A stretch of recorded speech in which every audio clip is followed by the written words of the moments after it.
Hello everyone, this is Remleiz from 40k Theories, and welcome to this newest episode of Adeptus Podcastus. Joining me as always is Michael from Tactica Imperialis. Sadly, Ego Queen Alexis will no longer be part of the podcast. She has decided to part ways with us, and so we wish her the best of luck in her future endeavours. But today is not going to be just a two-person show, as we have with us today none other than Kitten from TTS, as you know him best. We have ThunderPsyker joining us this week. So firstly, hello. Yes, hello. So firstly, how's everyone doing? All right, yeah, not so bad. Exams are over, and it's a nice feeling to be done with exams.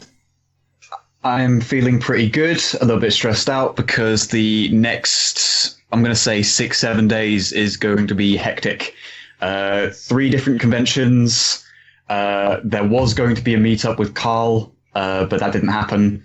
I'm assuming Carl was on this podcast, wasn't he? He was with Fresh. Yeah, Fresh and Carl came on. Oh my gosh. Yep. But that got cancelled recently, but that was also in the works. But yeah, I could talk a little bit more about that later on if you like. I just have to ask, is it cons that you're going as a guest, or are you going as in for is it like going as TTS meetup type, or are you just going because you're going? I'm just going because I'm going. Like, I'm not at a point where I could, 1, be confident enough to go, or 2, thoroughly represent TTS. No, I'm just going as a guest and going incognito, I guess. Fair enough. I didn't know if someone had done you up a Custodes cosplay, that was all. Nah, I mean, flipping... He's just wearing a cat mask. Oh, jeez. I mean, hey, I could do that one day. I'll just be like, hey, if you're going to ComicCon, look for the fucking cat. It's me. I'll try to sound as less like myself as possible, so that the people are like, you're not kidding, and I'm just be like, no, yeah, I am. That would be an entertaining vlog. Yeah, no, but this week, tomorrow I'm headed to London ComicCon, which date of recording is Friday at the moment, so I'll be there for just the Saturday, walking around as some guy, best cosplay. I'm also going to the Norwich Gaming Festival just to see what's up, because I do that every year, and it's actually great for the little event that it is. And on Friday and Saturday, I am going to be in Birmingham for the Board Game Expo.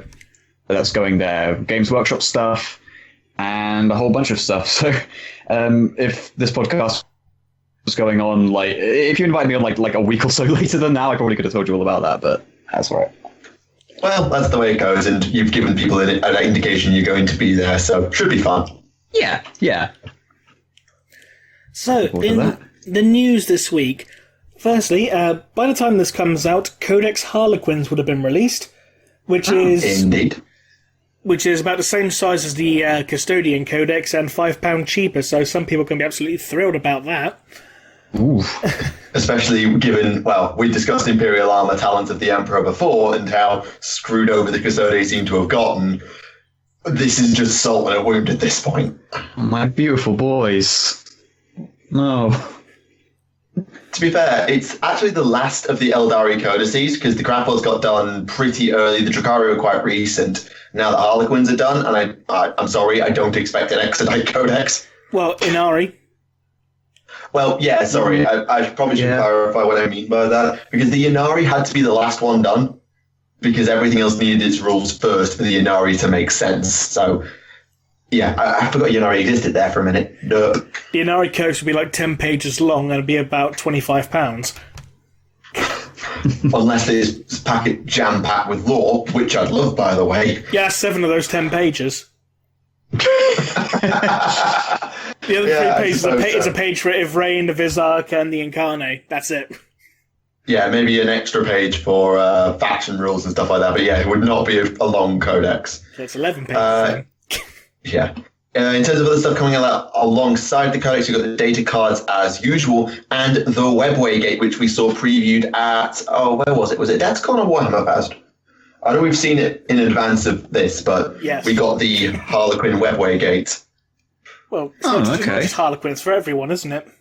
Well, okay, yeah, it's coming out with the Harlequins, but it is available for all of them. I think it will just have the Eldari keyword on its data sheet. And it's just like, it's so massive. Like, I'm not a modeling expert. I think we've discussed it before, but it takes a Wraith Knight with ease. It's mad how large that thing is. Yeah. Flipping out, the clowns are packing.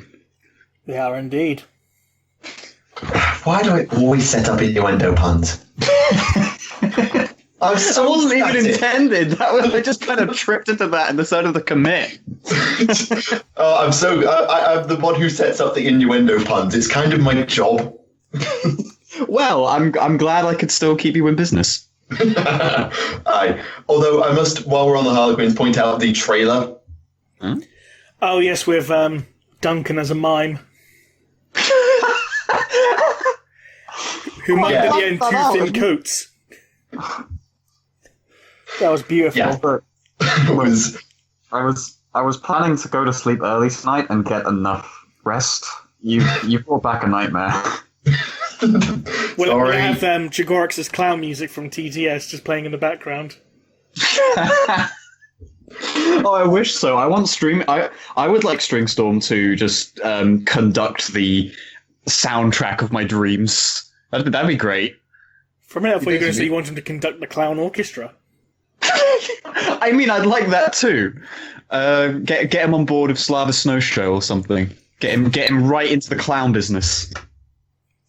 I'd be down with the TTS OST being released at some point. I'd be very down with that. Oh god, yeah. There's some awesome stuff. Like it's funny because some of those tracks were composed years and years ago, back when we were trying to make a game. So a lot of the stuff that's tossed around, especially the one where Fjordor meets Magnus in the throne room, that was, I don't think it was even boss music, but it was something that Eliphas did back in 2012, and it still found use about 4 or 5 years later. Was this the one made in RPG Maker, the one that Zoran streamed? Yeah, that one. Man, that was a flippin' journey of a game. We demand a sequel made in the Unity engine. Oh, I can do you Unreal Engine, but I don't know my way around Unity. It's a start.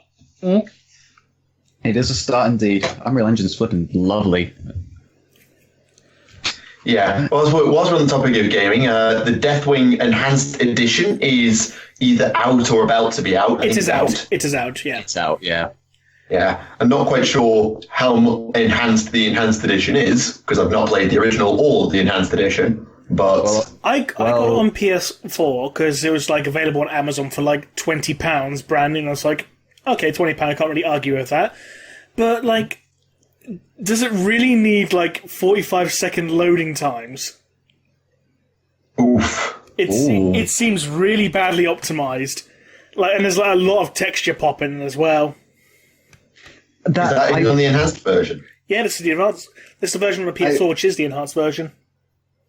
I could be devil's advocate here and say that as someone who has worked with Unreal Engine 4, some of the loading times on smaller projects, even things that aren't big budget like that, can be very long just because of everything it's trying to load. I don't know the specifics because I'm not super technical on Unreal, but that's actually quite common. It's an unfortunate kind of side effect, but yeah, it seems to happen on that engine.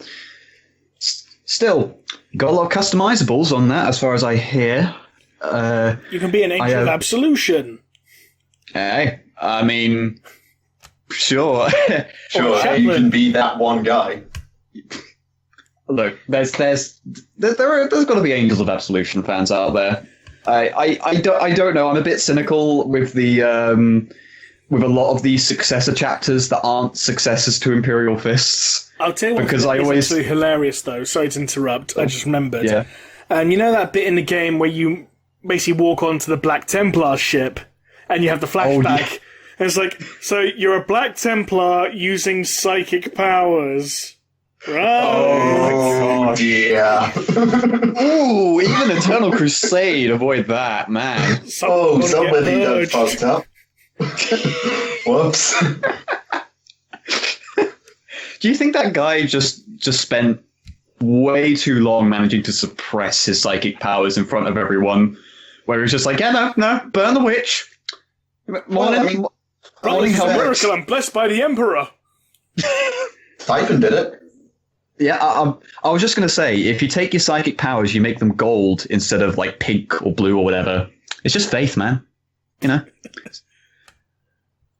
I suppose so. It's interesting you make your point about successor chapters because, yeah, the Crimson Fist and the Black Templars are definitely the most awesome successors going. But I've got a bit of a soft spot for the Blood Angel successors now, like the Flesh Terrors. Oh, yeah. And there's a couple of others from Devastation of Baal, like the Knights of Blood. And everyone seems to like the Lamenters. And I'm the only one who doesn't. Everyone likes the Lamenters because they constantly get shit on. You feel sorry for them. You're like, oh, poor guys. Yeah, they've got a bit of a mimetic value in that regard, but it is also their tale's tragic and that kind of thing. Whereas the Praetors of Orpheus I want to know, do you know who they're a successor to? Ultramarines, I suspect. Yep. Bang on the money. Damn, I was hoping you guys took ages. But I remember reading about them in one of the codexes, must have been 5th or 6th, and I just thought, man, I wonder who's going to field an army of these guys. No one. Yeah, the one Ultramarine successor chapter I have any sort of recollection of is like the Sons of Aura, because they've got the inverted insignia and the alternate color scheme. And debatably the Mentors. Debatably? Well, Mentors are also rumoured to be Raven Guard for some reason. Ah, yeah. Probably just because they've got birds as their insignias. That's a bird, that's obviously Raven Guard. I want to meet like a 40k conspiracy theorist who anytime he sees like a bird emblem or anything is like, is that a fucking son of Codex? Holy shit. I just find it funny that who the Mantis Warriors are descended from. Do you know who they are from? I'm just gonna make a guess. Iron Hands. No. Imperial Fists? No, White Scars. Oh, okay. Okay, yeah. But then again, does anyone find it weird that the Executioners are Imperial Fists? Oh, well, yeah, I was gonna say, wouldn't that be... Despite they've got they got like very like Scandinavian-esque names, so you'd think they'd be Space Wolves or something, considering how violent they are as well, and how they like to skin people alive. And Russ has been known as the Emperor's Executioner. Yeah, jeez. Yeah. If they had a Primaris chapter by that name, I think I would run to that conclusion, but I think I knew the name from before. Then again, the Imperial Fists do have some very creepy descendant names, like the Excoriators. Nothing away from the Excoriators. They're awesome, and Zachariah Kirsch is a badass. Yeah, the Excoriators are the one who have like their version of the Black Rage where they just get depressed. Oh, jeez. No, that's legit. It's called the Darkness. They they feel Rogel Dawn's sorrow when he saw the Emperor after he fought Horus. Oh man, what the hell? Successor chapters are where you go to town on slightly wonky things. So, for example, what's the name of them? The Death Spectres, whose chapter master's literal job is to sit in a death chair. Right. I mean, geez, I was just going to say that I don't know why I was surprised about the Excoriators, considering that the Imperial Fists seem to have a very interesting lineage as far as their successor chapters go, considering they got the Black Templars and they got the Crimson Fists and now the flipping Excoriators. Jeez. To be fair, I love the story behind the Imperial Fist successors and why they are the way they are. At least the original 3. So at the end of the heresy, when Dawn was forced to divvy them up, he basically kept his honor guard to be the Imperial Fists.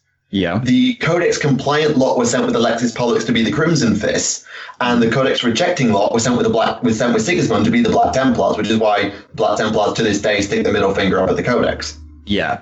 Yeah. And just scream loudly in the corner. Also, I mean, man, when you're holding a crusade, when the crowd is going towards you, going, yes, I want to join, you don't just go like, Yeah, we need an even number. Can you guys just leave? We need a group of 10. Sorry. I thought it'd be more like, hang on, you're not praising the Emperor enough. Kill them! Hey, okay, all right. We'll divvy you up. Most faithful at the front. Okay, you're hired. You at the back. Fuck off. Go to the fucking Crimson Fists, man. Just bang.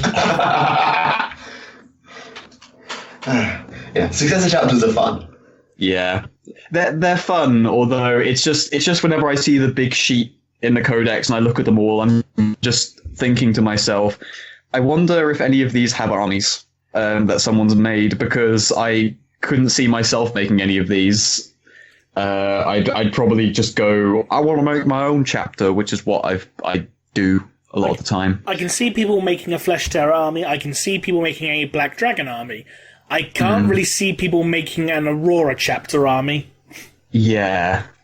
I remember something else about the Predators of Orpheus that I think is the reason why I remember them, which is that this was probably 5th or 6th edition codex things I'm going off of, but they talked about how... Probably 5th, where they talk about how their mechanical prowess was second only to the Adeptus Mechanicus, and I just thought, Definitely. Man, bullshit. Ferrus Manus is Yeah, that's, if they're an Ultramarine successor, that's a 5th edition codex. Man. I also blame the Knights of the Raven for stealing an idea that I thought of after they existed, which was Raven Guard successor that are knights. It's like, damn it. That's very specific. Yeah, no, I think my idea was... In retrospect, my idea sounded an awful lot like fucking Harry Potter houses, where it was a chapter divvied up into 4 great companies rather than 10, where their armor's just plain black, but they cover themselves in their company colors really heavily to distinguish themselves as almost like separate chapters. I just had an idea. Go on. No. Right, so you know how a lot of the Raven Guard appear very Native American in appearance, right? Yeah. How about Raven Guard successor chapter that are cowboys? Oh man. Like you can have special helmets with cowboy hats on them. Give them 6 shooters, storm bolters, you know. I mean, why wouldn't you just play White Scars at that point? If you want... I mean, the debate about cowboy Space Marines has been around for a while, man, but that's... I don't know about that being where you want to implement them. It works. It works. I just know some people wouldn't be happy about that. Yeah, the chapter master's called Sheriff, you know. What, like a little apostrophe in the middle of it, or just flat out Sheriff? That's his title. It's like, you know, how the Black Templars have High Marshal, then, you know, this chapter has their chapter master called the Sheriff. Captain Eastwood, we require you in Segmentum Pacificus, or whatever it's called. That works. So, Brother John Wayne. Brother Wayne. Oh dear. And the brother with no name. I can imagine one of their chapter relics being something that has killed war bosses and Necron lords in one hit, but only happens at high noon. Like, it turns out to be, you know, a lever action rifle. Lever action last cannon. There you go. Pew! ooh. You see, I was going with some sort of clever, like, solar-powered thing that gets maximum charge at, like, the middle of the day, but that works too. Yeah, well, if it's a last cannon, got energy. Touche. There you go. Yeah. Imagine if it was a plasma What the hell are we gun. doing? If it was a plasma gun, it gets hot for the one time at high noon and it just explodes. It shoots the high noon. High noon comes down and hits you in the face with a big boom. High boom, there you go. High booms. Jeez. Deary. Man, thank you, 8th edition, for trampling on 30 years worth of gets hot jokes. And speaking of things trampling on history, I think we'd be remiss not to at least mention Warhammer Adventures.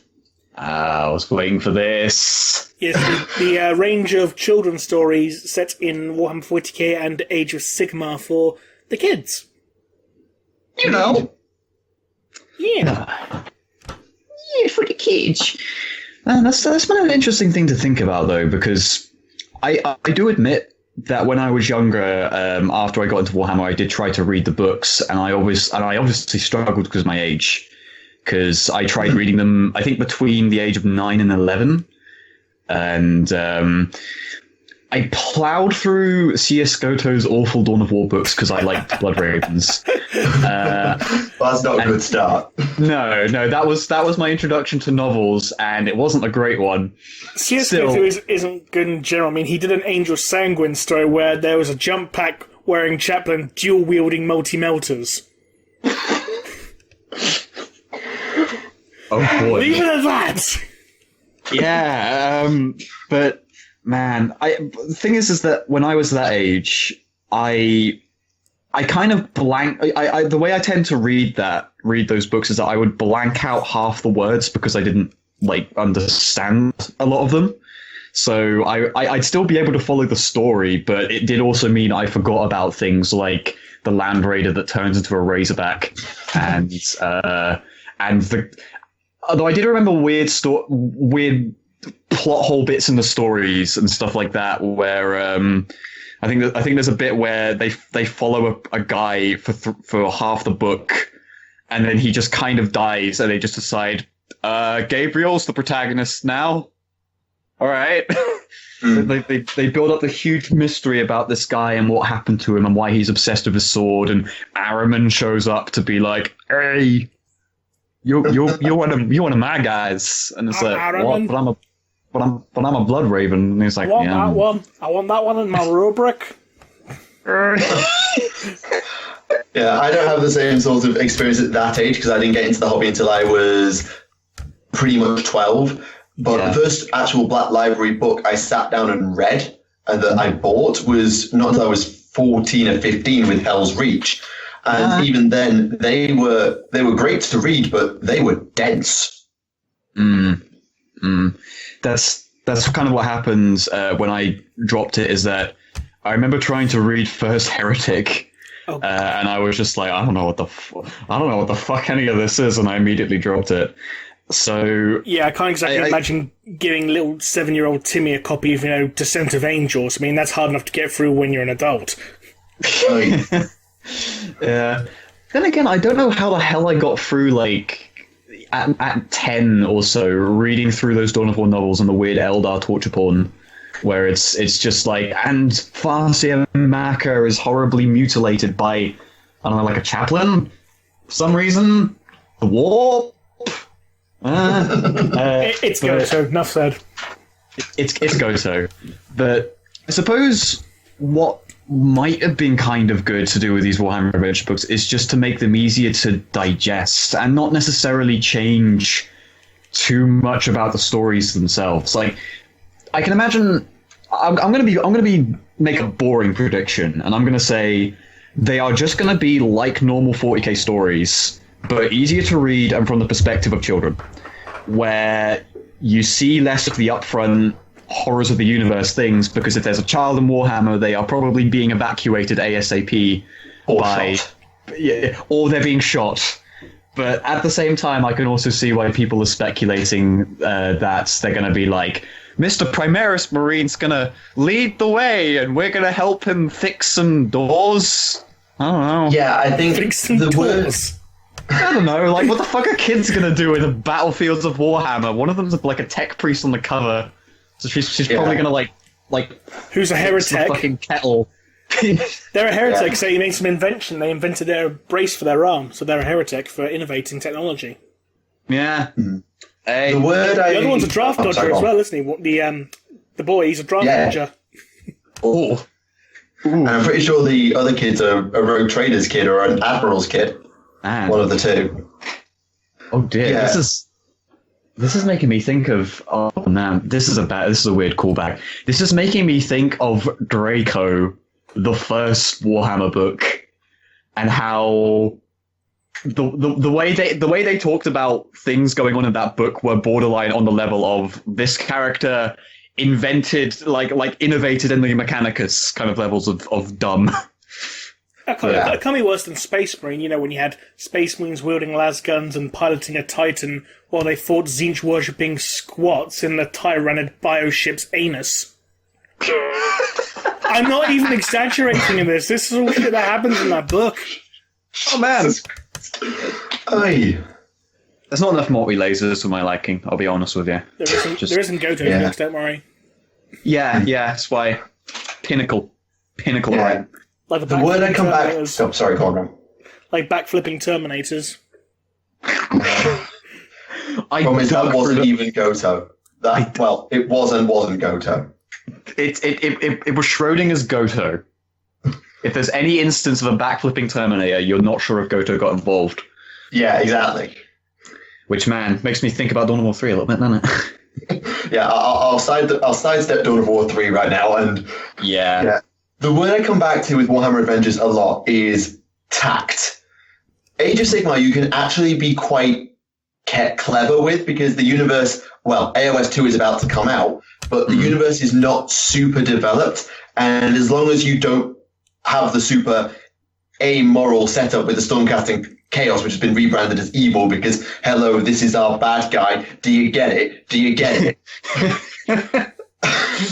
But with 40k, I think they've got to be careful not to undersell the nightmare that is 40k, because the community has to at least roll with it. Yeah. But they have to be careful not to oversell it, because at that point, literally no one's going to read it under the age of 12 if they don't want to be waking up screaming every night. Yeah, there's a very fine line they have to balance. But then, I mean, if Judge Dredd can pull it off, you know, because he's got his, hyper-violent comics, and he also did comics with the Beano and Bruce fucking Forsyth. I'm not even joking, that's legit. It was like, I know there was one for Red Nose Day at least, which was like Judge Dredd, Captain Britain, Desperate Dan, Bruce Forsyth, and someone else. Man, if you like, you know the online debates about like what characters will beat others in fights, I think Dredd is a heavyweight purely because of the number of crossover comics where he does beat someone. It's absurd. Like, if things kept going along at that rate, there would be a comic about Judge Dredd arresting Luke Skywalker for being a rebel, and then we'll be like, yeah, suck at Star Wars. Judge Dredd beats you. I am the Lord. You can't use the Force while you have handcuffs on. Except now you can. But sidestep that. Yeah. So when are we going to get a Judge Dredd 40k crossover when Judge Dredd becomes Inquisitor Eisenhorn's bodyguard? I'd read it, man. I'd fund it. I think I'd read it. Give me the copyrights. I'll pour a bunch of money in. I don't even know how to run a business, and I'll print your comic. Someone call Dan Abnett right now. Will do. Alpha, can you message Aaron Dembski-Bowden and tell him to call Dan Abnett and tell him to call someone who knows money? And look, we got a great idea. But anyway, about the whole tact thing, with not underselling the nightmare of 40k, I very much agree. Man, there's like, because I don't know if this is what you were going to say, but I think the fact that 40k was fairly grim wasn't the big attraction to me, but it was something that kind of made me interested. That I was like, oh, okay, this is a lot more grim than what I was used to. Like, I mean, sure, the same year I played Dawn of War, I was also watching Anakin Skywalker melt in lava. So, that was an underrated film. Wasn't great, but it's better than the sequel trilogy. But yeah, I get that. Yeah. Sorry. But the first introductions I had to 40k was an Imperator Titan just killed all your favourite Pokemon. Yes, that was my introduction to 40k. And then it was... Don't ask. The story for another day. Okay. Story for another day, I think. And then it was the 4th edition Orc Codex. And the 4th edition Orc Codex was a really kind of... The Orcs are hyper-violent, but they are the joke... Well, they're not a joke race, but they do it with humour. Kinda. So you have a way in, and that's how I sort of see Adventures as. And I know there's the joke that the hobby is basically plastic crack. That's a joke. But these comics are basically the gateway to the plastic crack. Yeah. And what I'm hoping is that they introduce the setting, they set everything up so that the kids can see, okay, there's an empire of humans, there's some really weird stuff, there's lots of aliens, diddly-diddly-dee, and they sprinkle in Easter eggs. Yeah. I'm hoping that, because I'm thinking that some of the cases they'll have the parents read the comics to the kids. That I don't know if that's still a thing these days, but it can be. Yeah. And I'd love there to be moments where a parent can just, I'll explain that later. And just, like the Inquisition comes out of nowhere to arrest the naughty heretic. Is that thank you, Inquisitor Obi-Wan Sherlock Clouseau? Please. Oh my gosh, he needs a return. Yeah, or they have an interaction in the Age of Sigmar. Yeah. Or in the AOS one, they have a dwarf and an elf that are just sort of not quite friends, and someone who knows their old fantasy will just go, and just lets them nod to something. I'm hoping for little Easter eggs like that sprinkled in. Obviously, they can avoid the hyper-violence, but yeah, it's going to be interesting. For a moment, I thought you were going to say for the Age of Sigmar one, you just see Caldor Drago in the background. He's just my there. desk is too low to bang my head on it. He's just there, watching, waiting. If they make a goddamn Cetra reference, then my comments are never going to shut up. These things are not canon, so they could actually throw Cetra in, and my comments will never shut up about it again. Just, You know what they could? You know what they could throw in because it's not canon? Malal. Oh! I'm joking, man. I'm joking. Fair shot. But yeah, I think with the case of the comics, I think just wait and see, give them a try, and if they do undersell it and desensitize it too much, and they bomb, then they bomb.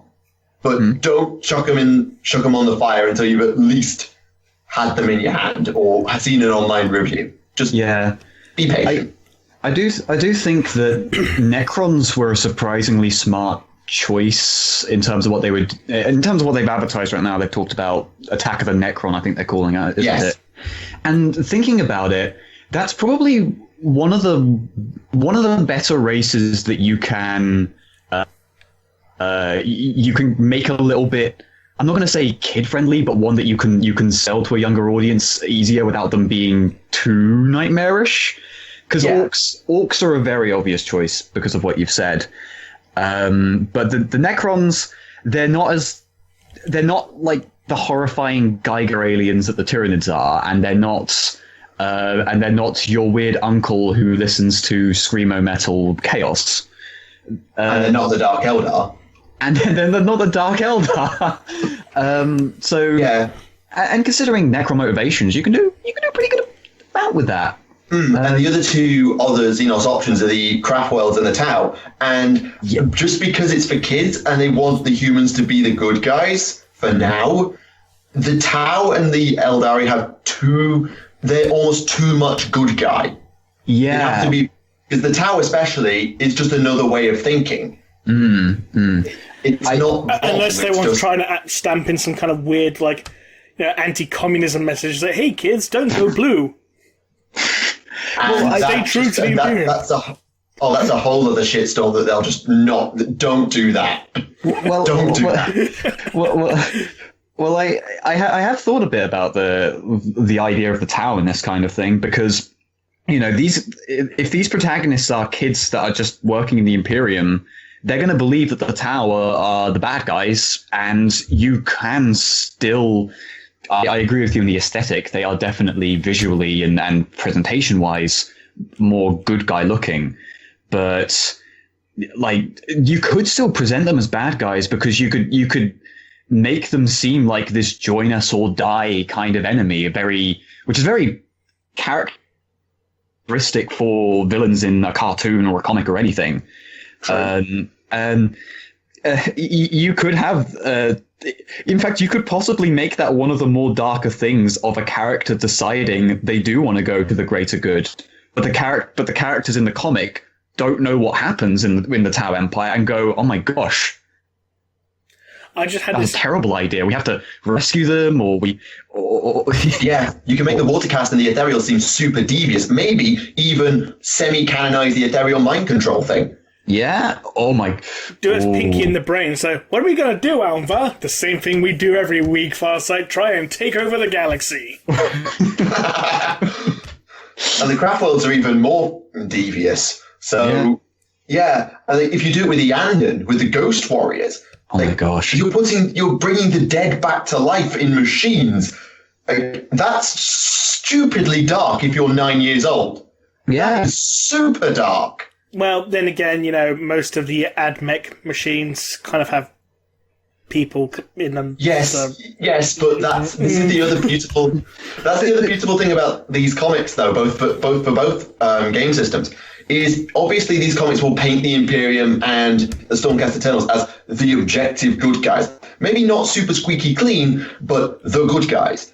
So the kids get that idea, and then they get into, as they go into the hobby as they get older, and they read some novel or some codex, they start to see, wait a minute, these guys aren't just the good guys, are they?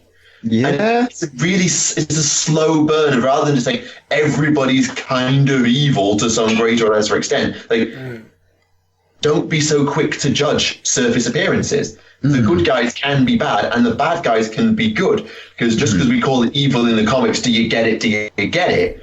Yeah. Doesn't mean Chaos is all bad. I mean, in AOS they are all bad, but When they got the Horn Rat on their team, of course they are.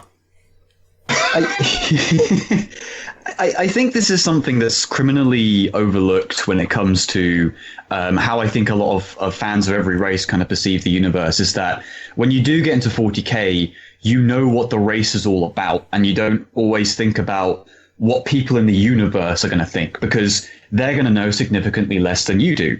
We all know the Horus Heresy. People living in the universe don't. If they're Space Marines or they're very, very prominent Imperial Lords or Chaos characters that have lived thousands of years, they're going to know. But Tom, Dick, and Harry aren't. Yeah, Tom, Dick, and Harry are not, which is the same thing I mentioned about the Tau, especially. But I did also think about with that Eldar thing, I just had a great idea for like a line. If they do go into the Ioden, are they called Ioden? The Eanden. Yeah, Eanden.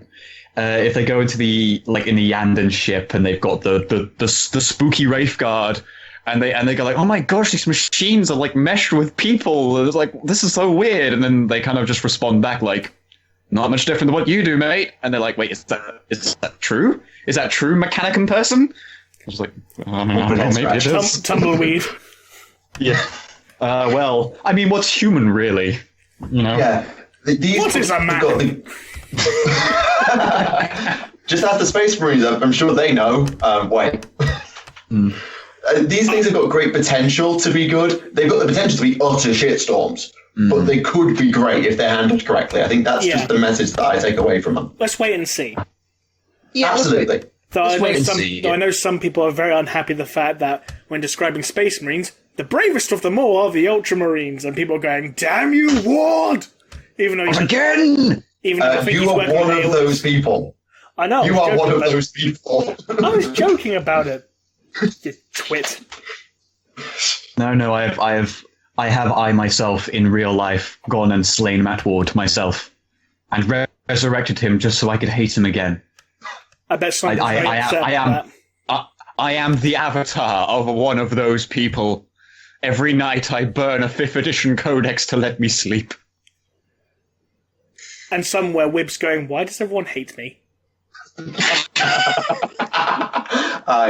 I'm sorry, Wib.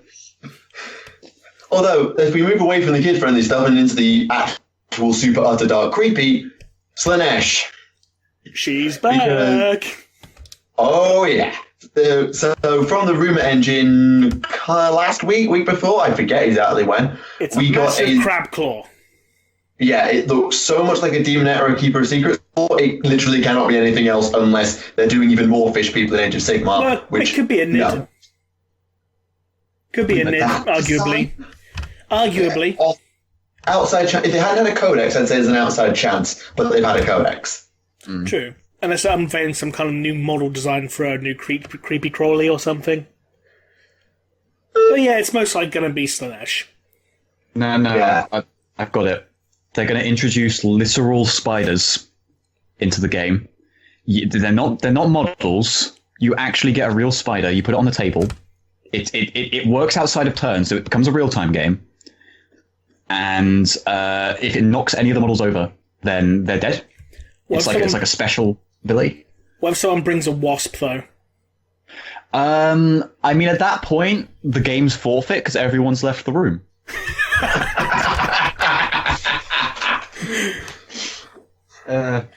Man, I overreact way too much to flipping wasps. They're annoying, but I'm not run out of the room scared about it. Same with spiders. Like, if I've got a cup to hand, I'll just chuck them out the window. But logically, I know there's only one time of the year where they're a problem, and that's in the summer where they actually want to like drink all your sody pops and eat your candies. Because the rest of the year they don't give a crap. They're too busy doing something else. But even then, when everyone is in my room, I'm still like, fucking hell, if you fly at my face, you motherfucker. You are too small for me to shoot you, and even then I don't have a gun. It's why you just backhand it. I just slap a wasp. If a wasp gets close to my face, I'll just backslap it. Yes, but you're a bloody half robo dinosaur. You don't get stung. Nah, the smallest thing I've ever slapped was a seagull. I couldn't slap a wasp. I think the creepy part is you slap a seagull. What's the story behind this? All right, so one day I was in Wales and I was getting myself some Greggs. Had a sausage roll and a bottle of Dr Pepper. And when I didn't slap it, but pretty much the seagulls on that seafront were the kind that will try to eat straight out of your hand. They will try to swoop in to get it. And one of this big bastard here, this fucking Nigel of a seagull, I don't even know what that means, comes down for me sausage roll, and I'm just like, you bitch. And I get a bottle of Dr Pepper and I smack the bastard. And he learned a lesson. He learned that day why they fear the Titans, why they build the wall. Oh, dearie me. A doctor a day keeps a seagull away. Is that the saying? I thought you were going to say something like, the doctor is in, bitch. The doctor's always in when I'm at the fucking seafront. Oh, dear. Yeah. It's a good thing I'm on the upper side of the world? Country from Wales. Yeah, I mean, I've not really been near the coast. I've been to. How many times have I been to the coast in Britain? Not a lot. Not a flipping lot.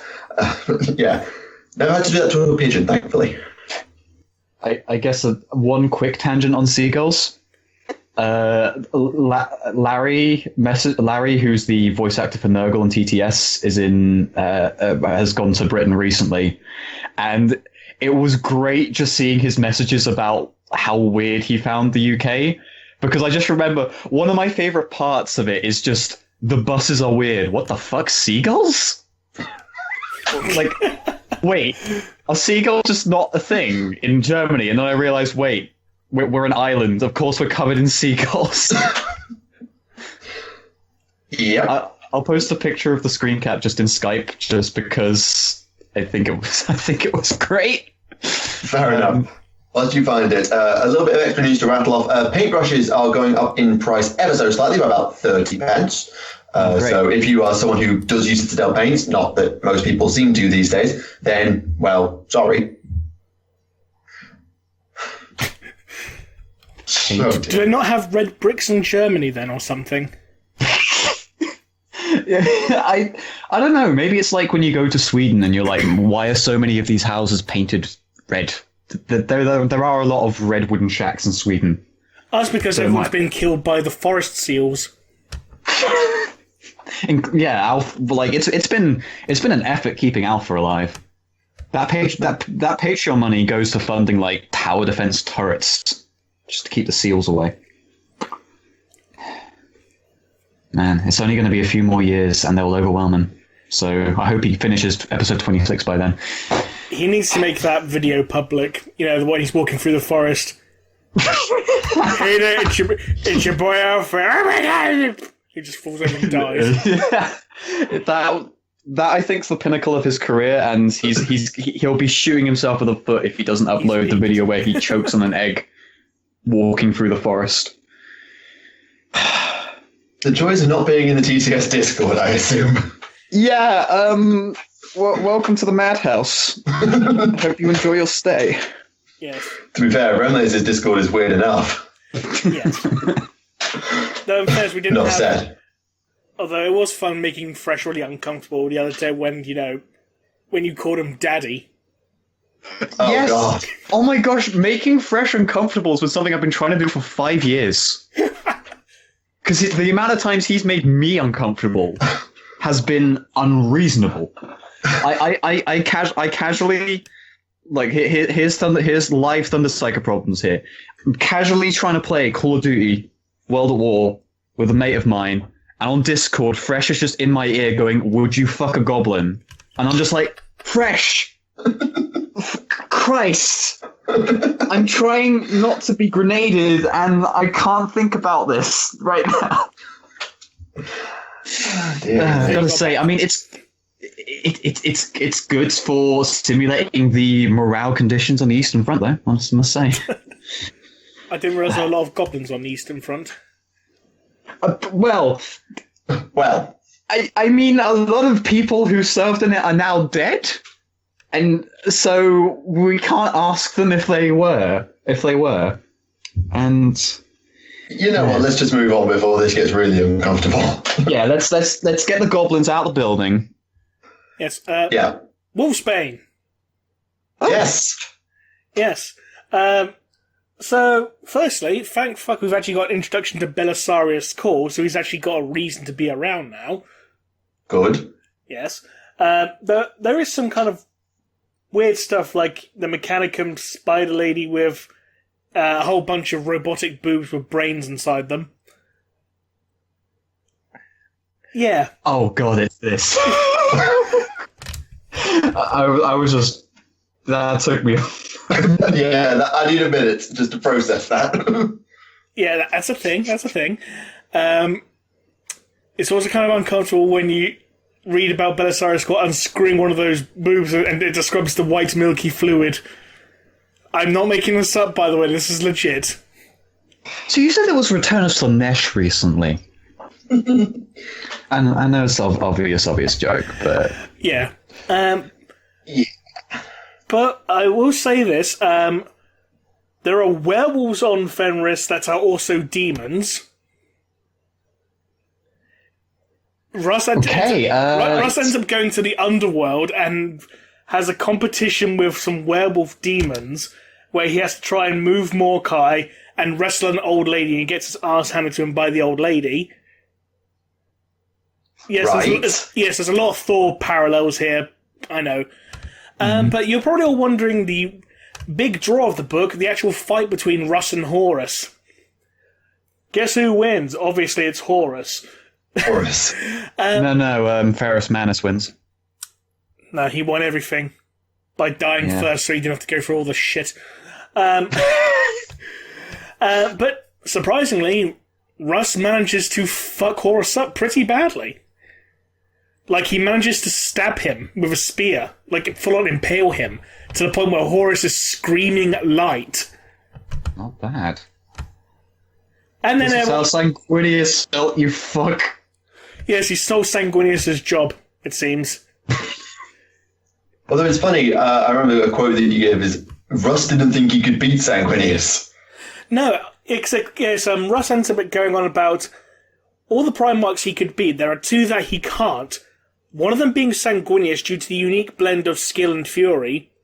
The other being Conrad Kurz. Because Conrad Kurz is too fucking insane. Yeah, he's fucking mad, mate. Yeah.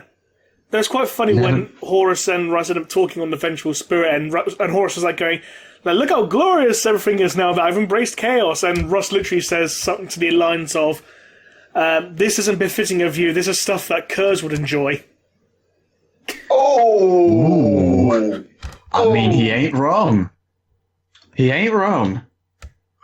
And then most of the Space Wolves all die, leaving Bjorn to carry Russ back to the Thunderhawk gunship. Sorry, Stormbird. Sorry, not Thunderhawk, Stormbird. Don't you mean the Wolf? Yes. Stormwolf, yes. I have to ask, because I'm curious. Is there any reference to the fact that Horus set Russ up on Prospero? Yes. I'm not asking you to read it verbatim because it's like spoilers and stuff. But... Yes, and Russ is incredibly pissed off about it. Oh, good. Russ actually did realise he fucked up. Glad to hear it. Yeah. Hashtag Magnus did nothing wrong. He actually said that he regrets what he did to Magnus. Ooh. He actually regrets it, yes. To be fair, that's been true for a while, because in Battle of the Fang, there's the conversation with the Russ statue where Magnus says that Russ took no pleasure in kicking Magnus's ass. Yeah. And for all you Knights Errant fans, Broad Tearfinger dies. Spoiler alert. Oh, shit. Gets killed by Abaddon. Well, I mean, Abaddon's got to get something, doesn't he? Yeah. Strangely, a lot of description of Abaddon's very bad teeth. How they're all discolored and horrible. It's like, okay. Of all the things. It's like, I can just imagine now Horus saying to Abaddon, it's like, once I claim the throne of terror, you are going to a dentist. Your teeth are horrible. So, okay, going to Lecticanum, now we can confirm dentists are a thing in Warhammer. Yes. It's canon. The Order Oral Hygienicus. An entire branch of the Inquisition. They answer to no one save the Emperor himself. But like, you're fucking paying for that treatment. They stab your mouth repeatedly with a spike and they go, you need to floss more. That's because you're bleeding. That's why you're bleeding. Why do we get the feeling there's some repressed memories being dragged up here? I don't know, man. I love the dentist. You'll be a dentist. You'll be a dentist. No, I did that too well. I'm sorry. You take your joy in inflicting pain. However it goes. It's been a while since I've seen that film. Yeah. Anyway, overall, Wolfsbane, pretty good book. I have to say. That's quite funny at the beginning watching Rogel Dawn lose his utter shit with Russ, because Russ is like going, screw you guys, I do what I want. And Russ is Dawn is literally flipping his shit. And like Sanguinius and Khan like, dude, chill. Come on, man. I love how Sanguinius, the like super angry one, when you piss him off, is telling Dawn how to calm the fuck down. I mean, I know Dawn gets super angry when he wants to, but that's a funny image. Yeah, Sanguinius is like, geez, man, I mean, I don't want to say it, but that was worse than me. Like fucking hell. So if you won't listen to us, Russ, then at least listen to Khan. That's literally what someone said. It's like, at least listen to Khan. I mean, it's kind of hard to listen to Khan because it's like there's a constant Doppler effect because he keeps going, he just keeps moving really quickly. Gotta go fast. Never ask Khan to give you a long presentation because otherwise you're only going to hear like a sixth of it, and you're going to have some interesting notes. Are you saying that he sounds like John Machita? You know, the Micro Machines guy. That's before your time, isn't it? Well, like, it's weird because my brother was born in 81. I had all his toys, but I didn't get like the cartoon or anything. Was that a cartoon? It was an advert. It was an advert. Yeah. Damn it. Though he was the voice of Blur in Transformers, though. Oh, okay. Which one? Because I only ever watched Armada, I think. G1. Yeah. Fair. It's weird. I watched the original Transformers. Stupidly fast. So, what do I mean? What do I mean? What can I do? What can I do? Huh? That's basically what Cab Khan talks. It's like, that is horses. Okay, what do we do? We're going to reinforce the gates. We have to plan fast. Gotta go fast. Actually, thinking about Dawn like being super pissed off, like the only time we've ever seen Dawn get mad, when he gets mad, he's not like overtly shouty in your facey mad. He's just like really intense mad. No, Dawn was table flipping mad. Oh, fucking hell. I was going to say, because normally I would have said Dawn's the kind of mad where when you pissed him off, he just goes, I'm going to write a letter. My normal calm had been compromised. But It no, certainly did there. It's because Rusby said, yeah, I'm going to go off and kill Horus now. No, you need to help reinforce. We're going to go to Beta Galman to fight his fleet there. It's like, Russ goes, that's a stupid fucking idea, because what if he breaks through? There'll be no one to defend Terra, you idiots. Oh no. You've made me think about something. What? I once played a game of D&D where I had a character who was also called Dawn, and I tried to make him not like Rogel Dawn, but a bit separately. But the idea of one guy going, I'm going to go into this dangerous situation like straight up by myself, and my character going like, no, what the fuck are you doing? That's exactly what the hell happened. Did I get like a flipping premonition last year or something? Oh jeez. Yes. Dang it. Everyone needs to stop stealing my ideas that we come up independently. Like the Emperor's Finest. When's Sunshine 2 coming out? Oh, funny you mentioned that. Dr. White and I might have filmed Lunchtime 2 last month. Yes. Now, when you're Dawn of War 2 coming out? I want to make it. I want to release it after Dawn of War 2, just because I know people have been waiting for that one for quite some time. Too much time. I'm getting messages about it for some reason. Oh yeah, I forgot you sent me that. That's when you know it's gone too far. Yeah. You know what? I'll see if I can crank out the rest of it before E3, because I've not got too long now. But then again, it's been not too long for the last 8 months, so I just need to stop. I just need to stop getting distracted by like life and also cosplays for ComicCon, because what the fuck? I thought you were dressing as a normal man. I didn't mean to like say that. What I meant is that I was just trying to not draw any attention to myself. No, I'm going on Saturday as Joseph Joestar, but old. You know, 68-year-old man. That's my cosplay. Are you gonna have a mask on so you just pull it off and shout "Kono Dioda"? Oh man, if I didn't have a beard and if I would have fucking done that. No, I've only gone as Joseph just because I got a beard and I don't know who the hell else I can cosplay. So Bruce Forsyth. Fuck! I mean, I could.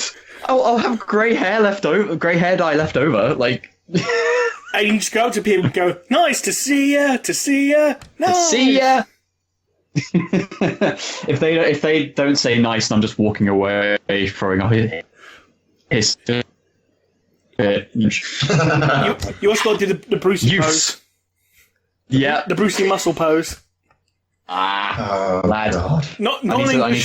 Non-English fans of this show are going to be like, what the fuck are you talking about? Yeah. Yeah, between Brian Blessed and Bruce Forsyth, we're not doing a good job of being all-encompassing with our references here. So, I love the Bronx. I watched baseball once. Oh, you mean Rounders? Oh snap! Nah, man. I need to find someone dressed as. If I'm going as Forsyth, man, I've got to find a guy dressed as Judge Dredd and just be like, look, take me away. It's for the fans. No, you need someone to go around and as your, announcer just to shout, "A cuddly toy!" Oh, Jesus. Fucking hell! I don't think any of my friends are gonna want to. I don't think any of my friends are gonna know who Bruce Forsyth is, and that's my point. Yeah. No, not. I'm not trying to cut this out, but I totally am. But nah, I'm not gonna last minute to be Bruce Forsyth. I'm gonna stick as my boy Joseph. I already bought myself the rest of the Stardust Crusaders to go along with the cosplay. That being a donut, a turtle, some fried chicken, and my fist. If anyone's watched Stardust Crusaders, you can figure out which are each. Fair enough. So is it time for the questions yet? There's just one little bit of hobby news that it's not technically 40k, but I just wanted to bring it up. One of the specialist games, Warhammer Underworld Shadespire, the AOS spin-off, is actually getting beta rules right now. So it's going through rules patches the same as 40k has quite recently. And Shadespire is actually one of the most supported specialist games at GW events and tourneys and things like that. So there was a grand clash at Warhammer Fest. And it just makes me wonder if any other specialist games could get that push. Because, to be fair, specialist games, when supported, do well. People will play them. It's just interesting that Shadespire's done so well as to get the same patch treatment that 40k got. Just thought it worth bringing up. Fair enough. I mean, it's news is news, and people out there obviously like Shadespire, so... Yeah. Also, if you like the models and don't play the game, you can buy the models separately now. Good. Might do that. Oh, yeah, awesome.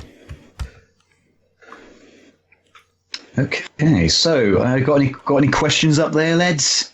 Yep. Okay, starting us off with some Primarchs.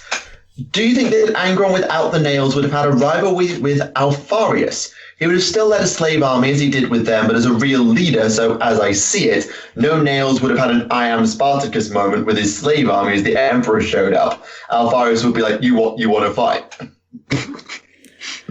It's going to be hard to do an I am Spartacus moment when, Angron's, 10 feet tall. Valid. So I am Angron, I am Angron, I am Angron, I am Alfarius. Put them all on stilts. Just give them really long trousers. They won't know. The Emperor can't see through that. How are these slaves going to try and get trousers and stilts from when they just were in tattered rags? The same way you do, through trees, cloth, and how are slaves meant to acquire cloth?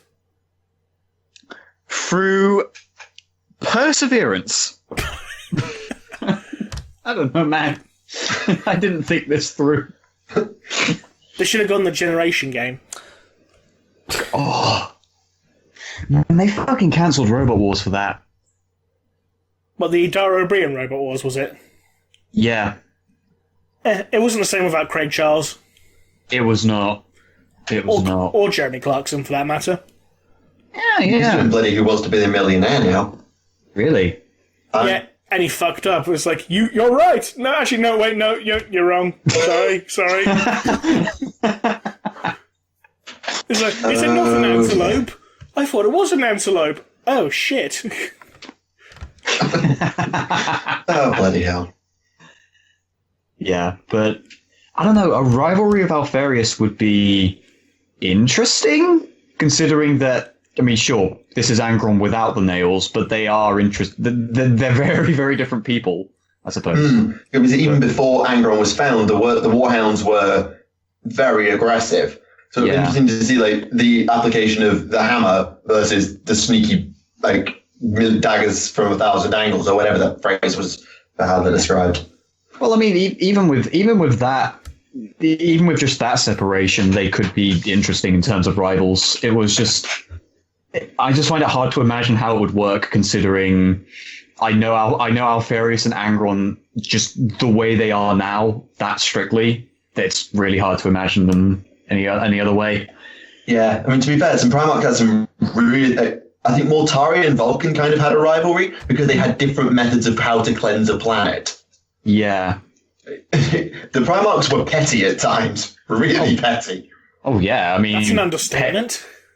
I was about to say you can't spell Warhammer without several letters from petty, and then I realised, wait, yeah, you can. It doesn't have a P, E, two T's or a Y. It does have an E. Oh yeah. All right, Connor. Spelling bee up. So spell Warhammer. Z Y Q. Oh dear. Next question. Okay. For everybody, would all of you like to see GW make other tabletop races from the fluff, e.g. HUD, Tyrellians, Mega-Arachnids? And if so, is there a preference? Well, you can't really make the Tyrellians anymore, considering they're now extinct. And the HUD, I believe this. Did the HUD go extinct? No, the HUD's still around. They just wander around the place from time to time. Yeah, and I think the Mega-Arachnids are still on murder, unless that... Did that get purged? Oh god, I can't remember. We're talking about age people super quick HUD, right? Not rat HUD? Yeah, slime people HUD, yeah. Yeah. Man. Oh no, this doesn't count as an actual subrace, but Arbitrace. I want Arbitrace as a thing on tables. I agree with that. I actually would quite like to see the Arbitrace, although admittedly, Crew Codex when. Look, I know we had jokes many, many times about the Crew, but... Hashtag free the Crew. I'd quite like to see a Tau Auxiliary Codex. And all that. I would really actually quite like to see a Tau Auxiliary / Crew Codex, just for the lore of it. Oh yeah, I want to see the Demiurge. Like the weird Tau Dwarf people. Bring back the squats as a full-fledged Codex army. You've got to put the asterisk there now, because they have brought back the squads. Not as a full-fledged Codex army, though. Yeah, no. give them the train.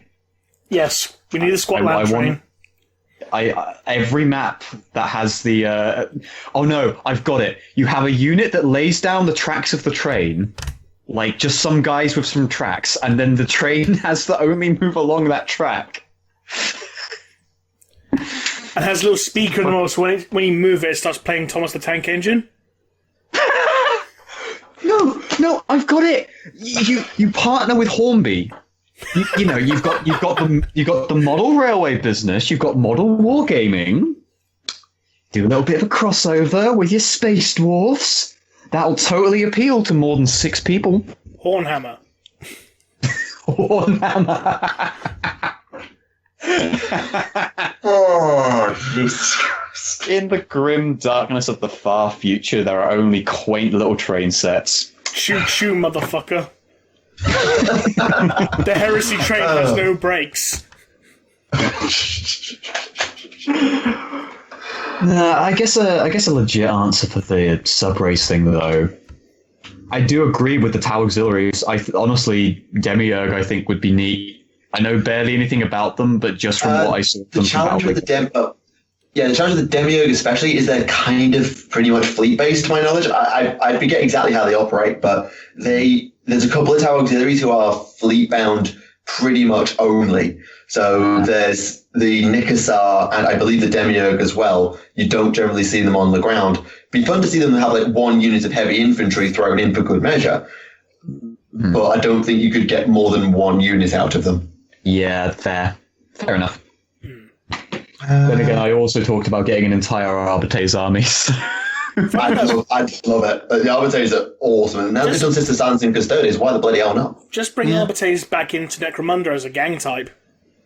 Have Arbitrace gangs. I want my robot puppies.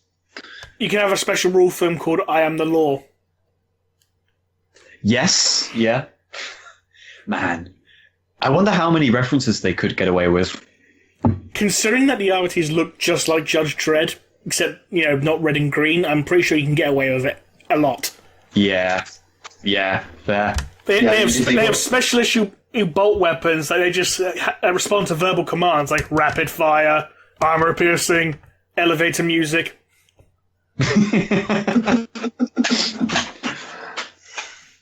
be fair, I'm not sure which of those is the most lethal.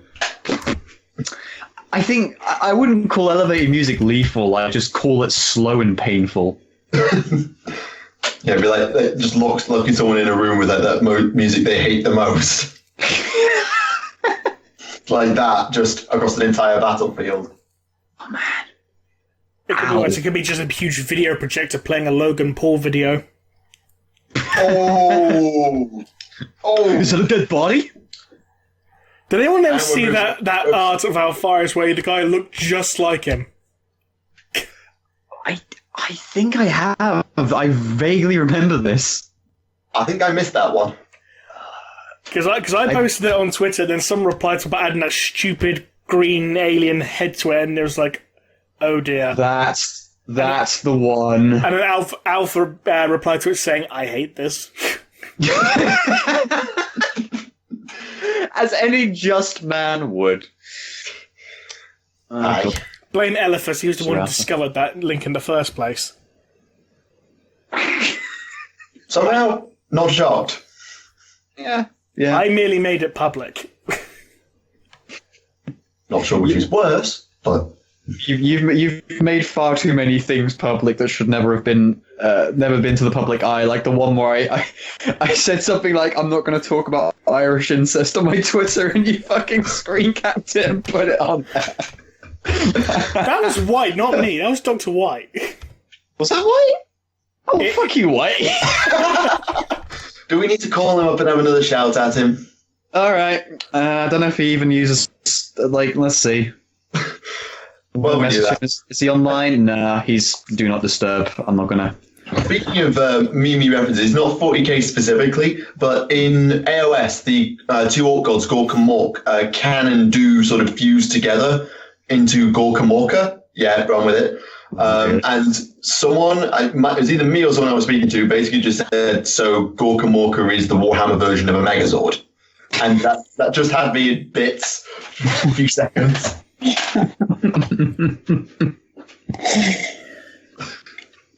Go Power Rangers! I thought the Power Rangers were Farsight's crew. Yeah, that's Tower Rangers. Even I can't argue with that. Which means, Mike, what you got to do, you got to get all the models for them, and you got to paint them in different colours. You know, Farsight red, one of them is green, yellow, blue, and then you got to make a conversion. I've already got the full 8. Don't make me repaint them. No. Then what you got to do, you got to get all those models again, but convert them into a huge, giant Megazord. Oh, I'd love to see that. Like some of the kit bashing of some stuff to make bigger machines has been amazing, but it'd be great. It'd be great to see like an actual Megazord styled Talmech or something. Mean, someone made an orc looted Optimus Prime. So yes, can be done. Yeah, just which actually appeared in TTS as well. Whoa, stop! Hey. Look, don't leak the ending. I was like in episode 3 that appeared. It's going to come back later. It's all relevant, all connected. Okay? Oh dear. The one part in episode 6 where, I don't know, the High Marshal sneezes. Yeah, that's coming back. An entire plague is going to spread through Terra because of that sneeze. So what about foreshadowing? So what about your relationship with Shadow, Sam? Hey! If look, there's one place where that is going to be a thing, and that's in the kids' adventure books because they're not canon. I was going to make that joke if you didn't. For a moment, I thought you said there's only one place where it's going to happen. That's going to be in her forehead.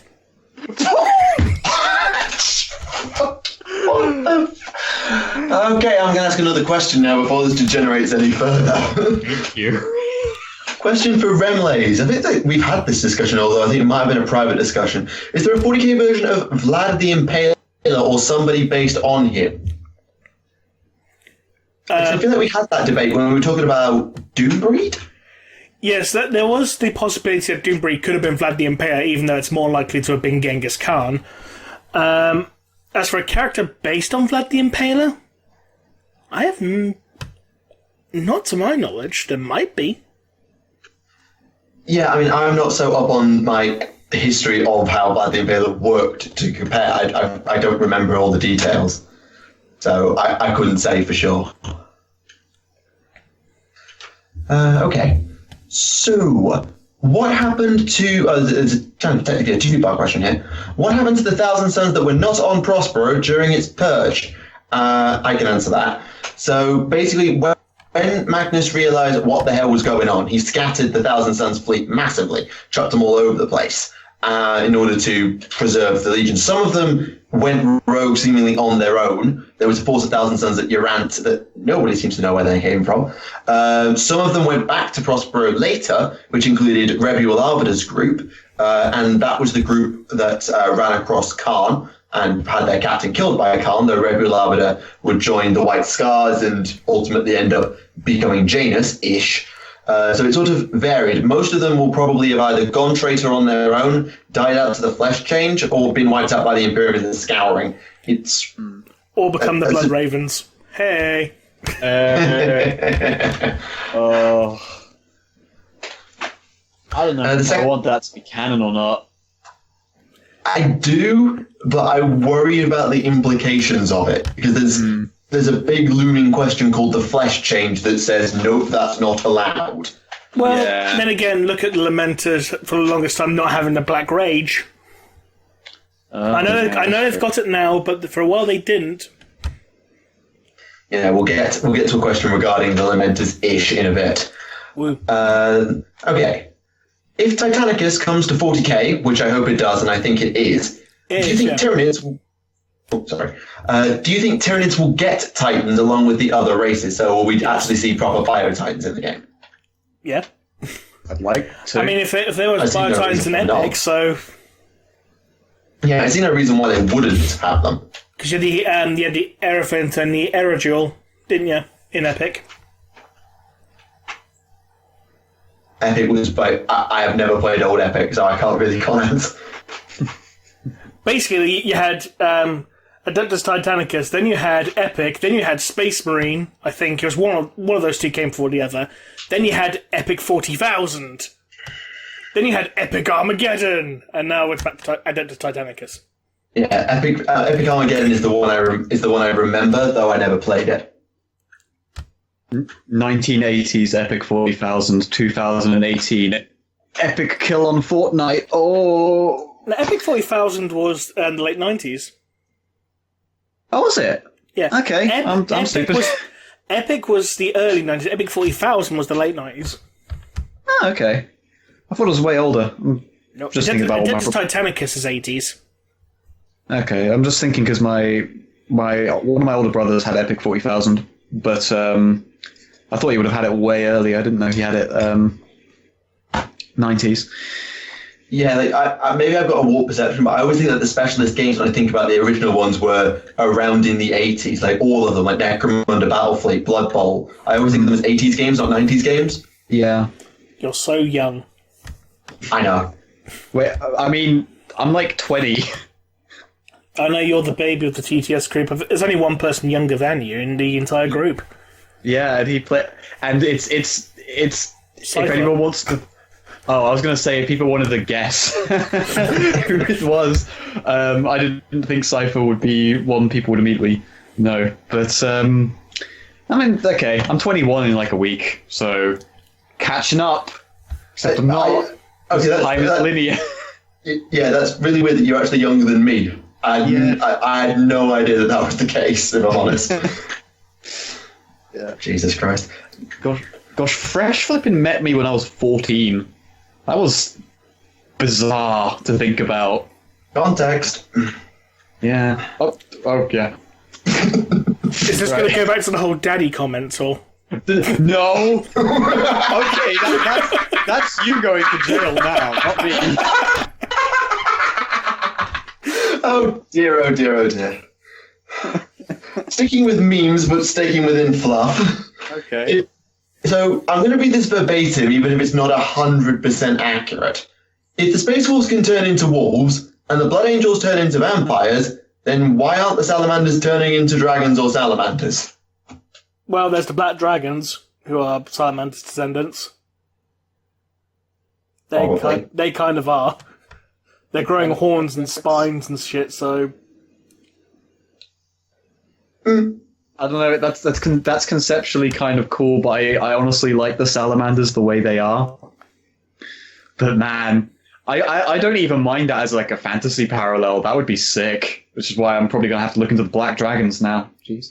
And what I found interesting is the Black Dragons have got Primaris Marines. I don't know if we've got evidence of whether they've had the protrusions of the classic Marines, but they do have Primaris now, so it'll be interesting to see how that works. Yeah. Everyone's got Primaris Marines. Even the Blood Ravens have got them somehow. Oh, Christ, yeah. They stole them, obviously. Oh, there's no other way they would have gotten them. Where did you get this Primaris gene stock from? Borealum.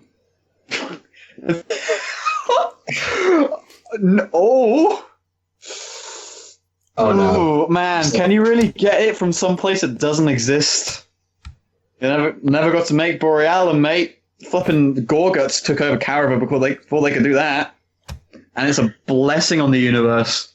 And it still exists in our hearts. I think sorry, go on. Boreal is a part of me. He's without him, I would not be here. And I appreciate him. I appreciate Scott McNeil drunkenly recording himself in a booth for Soulstorm, and I just appreciate every element of the universe that came together to make him happen. Going back to Scott McNeil, funny you should mention that.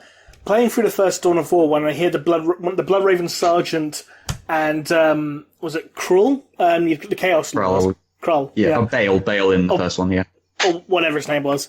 I was listening to it, and all I could think was like, hang on. That's Silverbolt and Dinobot from Beast Wars.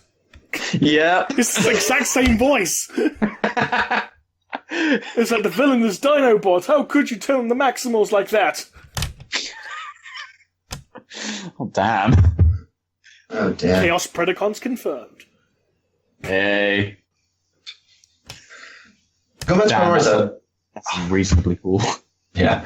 Going back to Primaris, though, I think that if there was a chapter that doesn't have them, well, I'd actually put a bet on the Minotaurs not having them. For kind of, well, one particular reason being that they pissed off the Ultramarines so badly that they were basically denounced by them. Yeah. Yeah, I could see that being a good reason why they wouldn't get the big boys. Then again, Gilliman doesn't trust Calgar as far as he can throw him. So maybe? Well, can you really imagine them giving the Marines malevolent Primaris Marines? I mean, those guys just going around, just shooting innocent people. It's like, and just pissing on them for fun. Do you want to do that, but better? Yeah, I mean, they're such jerks that literally, was it Tashan just went up to her and just knocked their chapter master out or something? Yeah, because he was that pissed. Which don't blame him. Well, the Flash Towers won't have them either because Gabriel Seth hates them. I remember now. And then the custodian said, "You're taking them. We don't want them. You're taking them." All right. Wait, that happened? You're gonna babysit our tall boys and you're gonna like it. Yeah, there's that decree, wasn't it? The custodians basically ordered every chapter has to have Primaris in now and they cannot refuse. Oh. That tidbit slipped past me, I think. Because after Devastation of Baal, Seth seems so adamant. It's in their new codex. That'll be why I missed it then. So I guess boys. I guess it makes sense to do that for a gameplay thing, so that regardless of what army you collect, you can get Primaris from Marines, and it's part of the balance. So yeah, makes sense.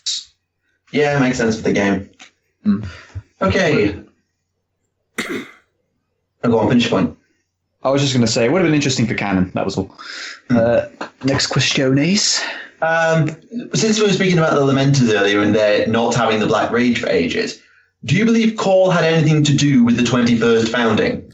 Didn't we have this question last week, or the last time, or the time before? I swear we had this question before. Actually, we might have done it. I feel like we have answered this before. Yeah, and the answer was yes. Yes, actually, yes, you might be right.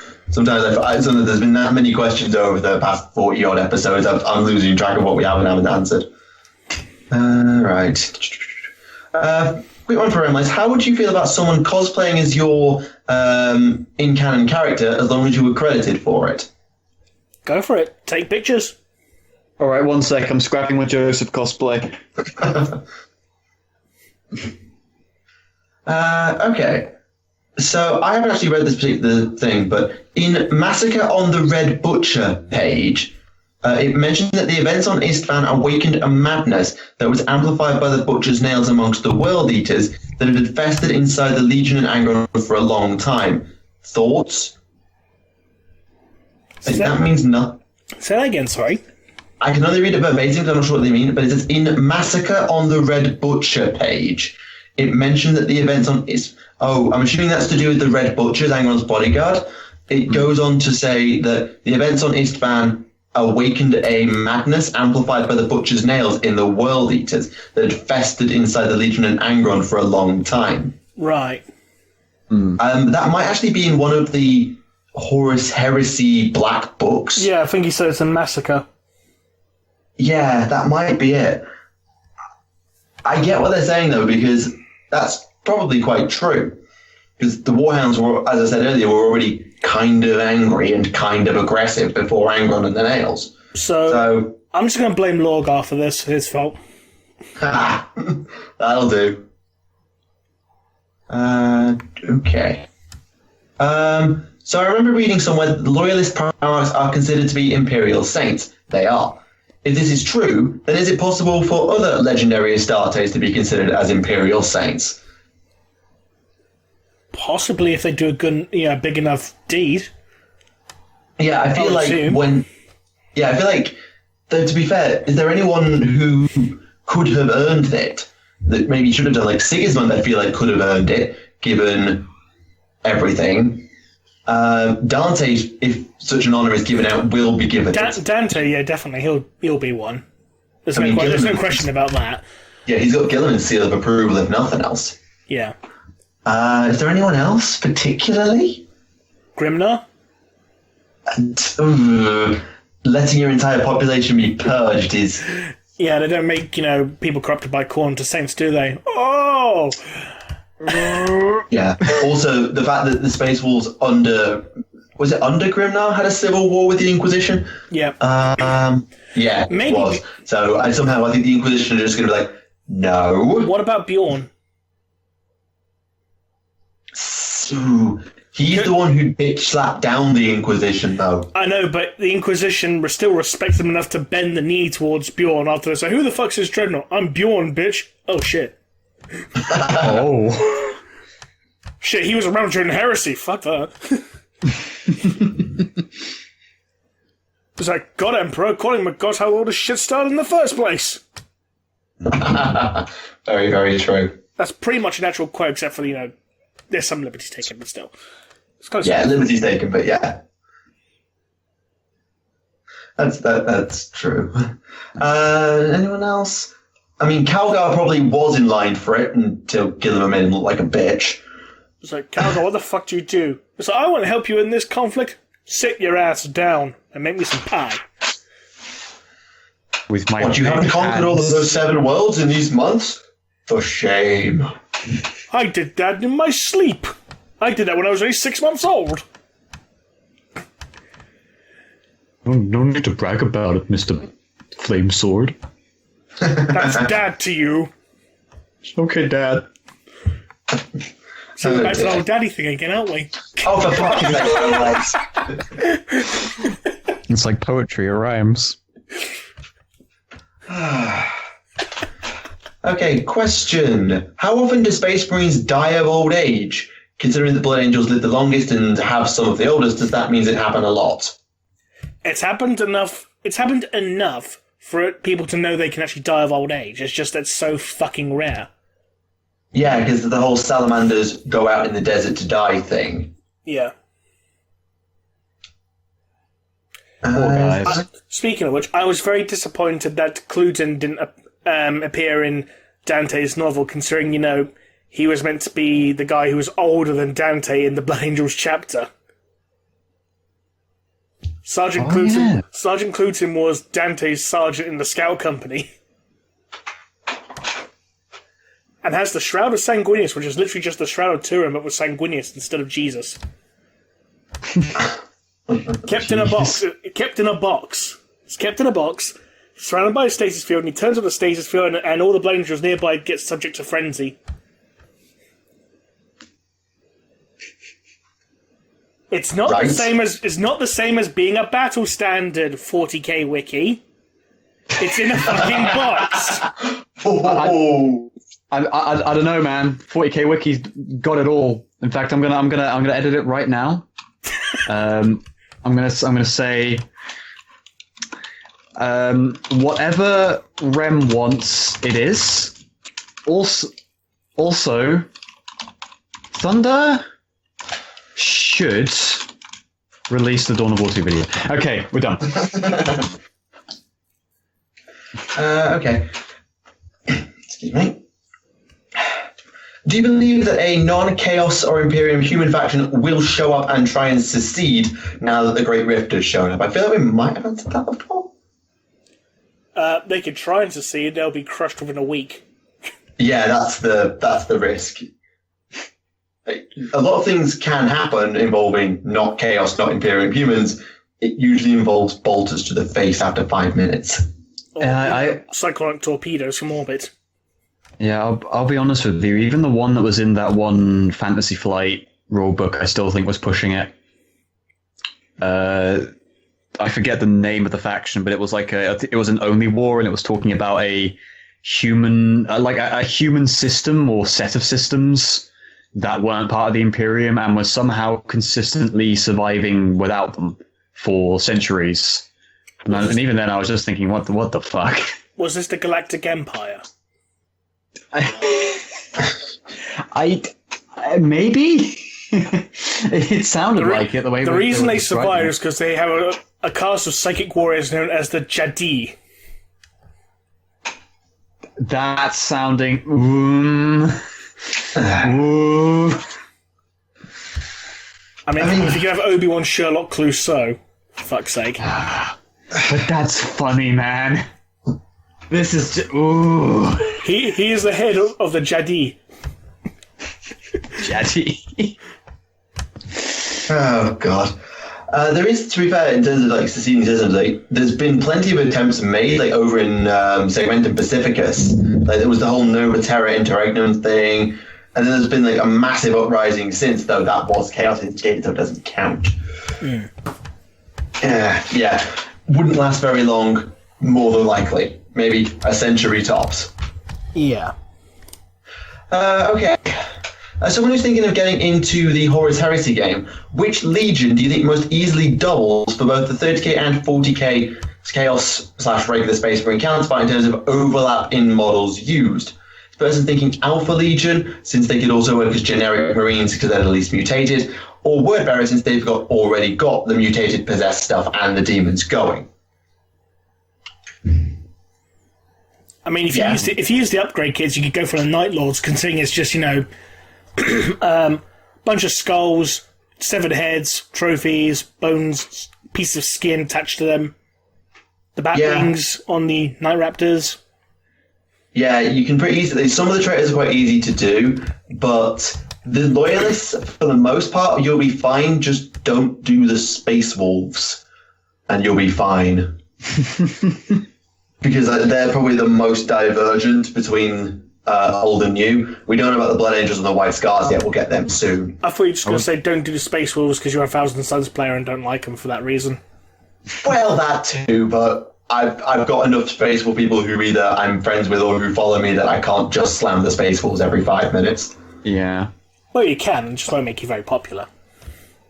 Yeah, that's fair. Okay. So this is a question regarding the Wars of Heaven, the whole war. How many Wars of Heaven have there been? Goddammit, shenanigans. So the question goes as follows: Time in the Warp is kind of just screwy. Couldn't it be therefore that the Eldari see all of these wars in heaven as part of the same event, a war between warp entities that never really ended, never really began, and just carries on outside of time? Might just be a mistranslation of something they can't themselves understand and don't properly remember. Possibly, but at the same time, considering the War in Heaven is being documented by the Eldari themselves, who do not exist in the warp, they obviously see a difference in the time frame in this regard. Yeah, and the fact that Necrons are involved means that it can't just be warp-based. Yeah, jeez. Warp's fucking weird, man. Unless you're going for those Chaos Necrons, like in that, the 7th edition Necron Codex with the Chaos Corrupted 2 world. They not. In the 7th edition Codex, yeah. That's the first I've heard of it. Oh my gosh. Yeah, 7th edition Codex. Man, I need to stop basing like nearly everything I know on 40k off of like 4th edition. Yeah, just a tad. Like that game's been that I started when 5th started, so I know how outdated 4th is. Hey, back in my day, you used to be able to hurt someone with your rulebooks when you hit them. Back in my day, I was from 2nd edition, so I remember when squats were a thing on the tabletop. Hey! And movement values. Oldest I've got is movement values back. Yes. Or the psychic phase where you actually had to use warp cards. Like, oh god. I have ultimate power card, that means you cannot nullify my psychic attack. What? I activate mystical space typhoon. What? Now in strategy cards, when they place at the start of any turn, it's like, aha, calling an air support, 2d6 autocannon shots on that unit. But you're playing as Nids. Why are you using autocannons? Shut up! I can, look, they're assimilated into the hive. It's a gene stealer code. Deal with it. No, we put the autocannons in the gene pool, so now we just have Tyranids that are born with autocannons for lungs. Must be a nightmare when they cough. It's a nightmare when they breathe. They cough into their hand. They cough into their hand to be polite and just shoot their hand off. Damn. I mean, so you got a bit of a cold? Yeah. Not great for formal occasions, let me tell you. No. Oh, God. To be fair, part of me is kind of surprised that we haven't seen Tyranids have the ability to do what Obliterators do and have mechanical weapons integrated. Yeah, I think I would honestly say that might be almost like a stylistic design choice. Like they just decide nah, I don't think it works for the aesthetic. We're just going. That's fair. We want them to have their blob guns and their gob things. We'll save autocannons for Imperials and stuff. Who remembers when gargoyles used to have vomit cannons? None of you. Was this 3.5? No, second.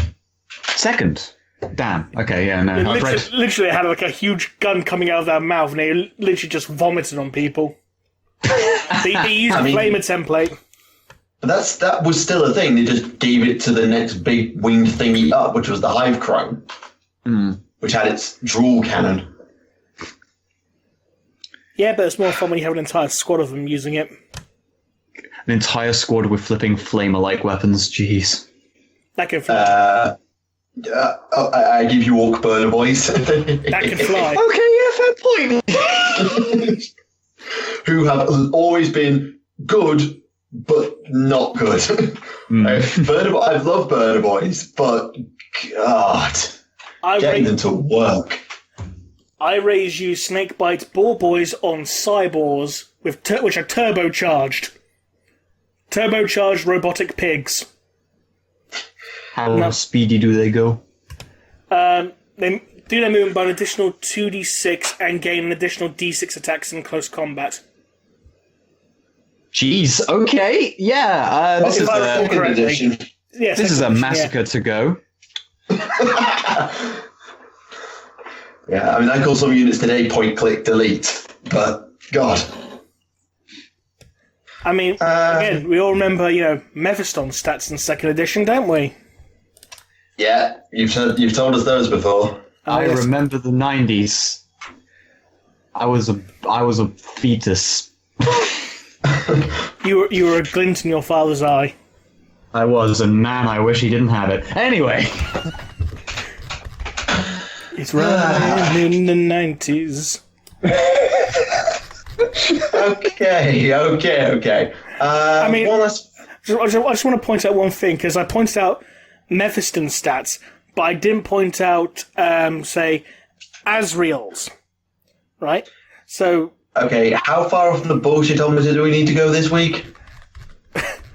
Well... Trust me, that would be very quick. Well, come on, scroll down. Nah. Right, so, Asriel, he had weapon skill and ballistic skill 7, strength 5, toughness 5, 4 wounds, initiative 8, 4 attacks, and leadership 10. His Sword of Secrets also was strength 6, damage 1, -4 save, and armor penetration of d6 plus d12 plus 6, with the special rule of parry. Right. And because of the line helm, he also gained a 4+ unmodified save. And his combi weapon, you can shoot either or both at every turn, rather than just firing the plasma bit in just once per game. Okay, so let's just pretend that we didn't have this unit in my army, because it's clear that it wasn't going to be there. And he was only 140 points. Yep. Jeez.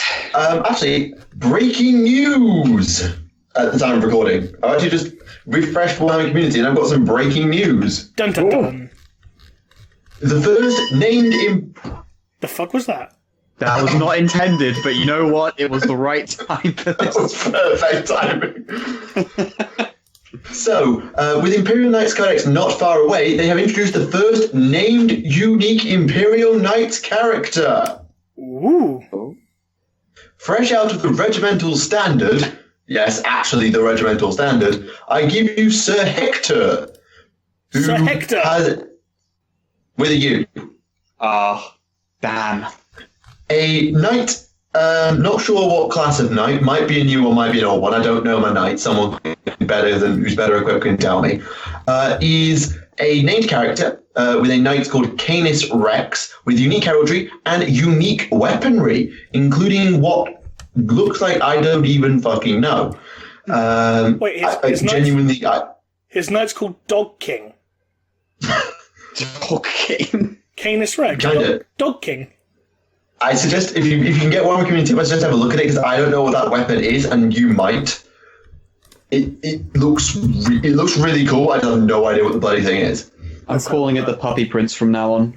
And the best part is, he has the Cronus ability. If his knight dies, he can jump out and keep fighting. Not bad. I have no idea what that gun is. I can't know. I have a bit of a weird... Is it a heavy conversion beamer? I mean, it might be. It would make sense. But we never had a model for the conversion beamer in 40k, so I don't know. We had one in 30k for the Alpha Legion Terminators. Yeah, I don't know what else that would be. Like a weird plasma cannon? No. I'm just going to assume it's a heavy conversion beamer. Yeah, it's definitely a beam weapon of some kind looking at the nozzle.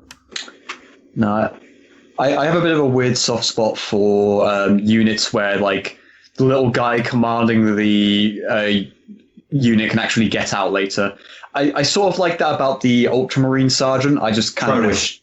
Yeah, Cronus. I just kind of wish that he had, like, a unique unit or something other than just being an accessory for your Vindicator or whatever. Yeah, I mean, to be fair, they've actually done that this time because it's a unique character that does it, which is kind of nice. I don't know if this gun will be unique to him because we haven't got anything for Codex Imperial Knights. We'll probably get that over the weekend. Yeah. But this is cool. A named character, and thus a HQ choice for Imperial Knights. That makes a ton of sense. Which means they might actually get the troop infantry they need to be a viable army. Who the knows? The troops are just more Imperial Knights.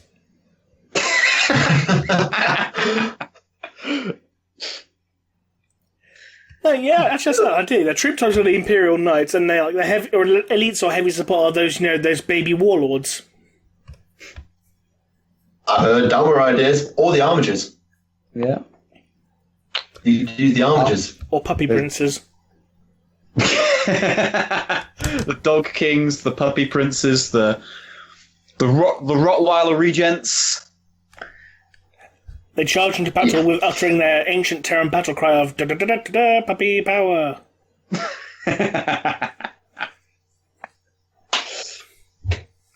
Anyway, leave a comment with as many variants of Dog King as you can, please. I'll save them and I'll hang them on my wall. We'll put them on the fridge. Anyway, I think I broadly covered all the questions. There's one AOS question, but maybe if that person just leaves that in a comment for me on an AOS video, I might try and answer it there. Just because for the moment, at least, this podcast is still going to be 40k. Who knows? Maybe we'll branch out. I don't know. Yeah. Yes. So yeah, there's your questions. As a reminder, if you are wanting to leave a question for us next time, do leave it in the comments with the word question as always. We're not sure what we'll be doing in terms of guests and whether it will just be a two-man going for the next show, but we will endeavour to keep you informed. Indeed. Okay. I mean, thank you for having me on at all. It's been a lot of fun. Hey, you said you were done. Oh yeah, that's true. Okay, right. Boy, I mean, good I sure attempt. do go back in my word a lot, don't I? I mean, good attempt, but All right. But yeah, is there any rant that anybody particularly has? Because I think most of the. So let me tell you more about Seagulls. Oh god. I think I'm good. I think I'm good on Seagulls. I was actually expecting to go into a rant about seagulls now. Alright, so they're fucking huge, mate. Right? And I don't think any bird that ain't an eagle or a hawk or something like that has got a right to be that big. They're like What about an pigeons. ostrich? Look, I mean, at that point, ostriches are basically just, we as a species have lost a war to the cousins of ostriches. The emu war. Oh, come on, everyone knows the Australians don't exist. Can we really call them birds? Okay, good point. Okay, yeah. Sniper's going to kill you. She can try. I'll just force feed it to eat a Battenberg. The Battenberg war is still ongoing, Snipe. I have yet to choose a side. I'm just staying bloody out of it. Well, the question is, Thunder, do you like Battenberg? It has been years since I've had any, and what I vaguely remember is that I didn't, but that was because I was so picky that I barely ate anything. Apart from your barbecue sauce sandwiches. Okay, right. Well, it's a way of life. It's. Can I just say, I only ate one bite of that sandwich on the lunchtime set, and it wasn't nice. It's the reason I only ate one. I've just now got this mental image for lunchtime too. You eating another barbecue sauce sandwich while you got Basic Thugonomics by John Cena playing in the background. No, I can tell you that what White and I did that fine Wednesday afternoon was far worse. The abomination produced in that oven that day is... We cannot utter its name. Is it as bad as a mint chocolate chip prawn mayonnaise sandwich? Okay, Nothing you've no? just... No, you've given me a new outlook on things. Jeez. I've given you an idea for lunchtime 3. Yeah, I'm going to need to figure out where to put Mountain Dew Doritos and barbecue sauce and that thing. It's funny though, have you seen the fact you can get like bath and shower gel without Mountain Dew and Doritos? Yes! And I was like, man, should I buy this for the meme or... Oh. I won't. I don't want to go walking around smelling like a bag of Doritos, I'll be quite honest with you. That's... Still, I'm glad they had the ambition to make that, to branch out into that market. I mean, is it Pizza Hut that has its own perfume range? Or is it Domino's? It's one of the two. I have no idea. I can imagine flipping Domino's doing it. Domino's is the same company that were like, yeah, we're just gonna have a cross promo with Hatsune Miku. Wait, what? Yeah, there was a cross promotion with Vocaloid at one point with Domino's where you could get a video. You could use your smartphone to get an app where you could film the top of your pizza box, and through the phone it would have like a concert on it. So it was one of those augmented reality things. Was this just in Japan? I think this was just in Japan, but it's great because the American CEO is in the video speaking English and it's just subtitled. And I don't know if he was enthusiastic but just didn't know how to present himself, or if he was just being the fakest bitch that day. But it's great because this video, he's got the pearly white smile on him and he's just like, have some fun with Miku with the new app. Now you can get a great live concert from this wonderful culture. Okay, the way you're portraying it is making it sound like the creepiest fucking thing ever. I mean, creepy's the right word. There are several words that I could use to describe that thing, but I'll pop it in Skype if you want to watch it. Oh, later. No, No, thank you. no. So, Remleiz, do you have any particular rants for the week? I'm just rushing past this topic before it gets any more degenerate. Just the sheer confusion of Russ going and speaking with a bunch of werewolves that were demons. That was just weird. Yeah, that's got... I mean, to be fair, we always suspected that there were demons on Fenris, but did you have to be that fucking literal? It's like, yeah, because one of the rune priests says, like, what's that? In order to go to the underworld, my lord, what you must do, you must stick your face into this volcanic vent. It's like, what? You stick your face in, don't worry, the snow in your heart will protect you. His face partly melts off. And then he wakes up in the underworld. Because I think he just pretty much killed himself. Boy, I don't know how to tell you this, but if there's snow in your heart, it's not going to last very long. It's going to melt in there. Yeah. That ain't going to protect you from nothing. That's going to protect you from like dehydration. That's the least it will do. This is the heart of the world's forge. It only comes active once every year. Stick your face in it. Imagine someone just deciding they want to rest their face in the forge every year, but only on that day where it happens, where they're just like, I've got to move my face in like 10 minutes, but I'm so comfortable here. Oh, God. Like, literally, when he came back, his face was burnt and yet his lips were chapped from the cold. It's like, what the I mean, that's some techno heresy if I've ever heard it, man. How do you do that? I mean, look, make your Primarchs as badass as you like, but there comes a point. There comes a point where they're going to need to get some flipping lip balm and sort that shit out. And Russ absolutely hates the Emperor's Spear. He keeps trying to get rid of it. He plays a game of chess with Malcador. He's about to go off. Oh, my lord, Constantine Val is here to see you. Why is he here to see me? Do you bring news about my father? No. Why are you here? You left this. Fuck! Tries to toss it out the window, but his flipping dog just kind of brings it back in his mouth. The funny thing, he actually debates launching out of the airlock. He's like, should I launch out the airlock into a star? Nah, probably shouldn't. Yeah, Dad might get a bit mad when he realises I've thrown away his weapon. It'll be sod's law that it crashes onto a planet that he then later goes on in like a battle, and he's just like, for crying out loud! Yeah, pretty much. Or it just falls into a warp orb and just teleports itself back to the Fang, and he just gets back. It's like, Maleficarum!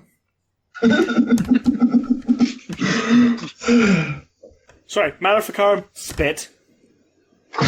Because I will have to spit on the floor when someone shouts Maleficarum. Right. Have to do it, otherwise the ghosts come and get you. Space Wolves, everyone. Nobody said they were intelligent. It's like, There you go. I've roasted the Space Wolves now. I've had my fill. it's like, Russ, your father adheres to the Imperial truth. God's not real, yet you believe in gods and ghosts. Yes. Are you not a hypocrite? No. You sure? Maybe. A hypocrite is that like bird horse with the wings, isn't it? That's what it's called? That's a hippogriff.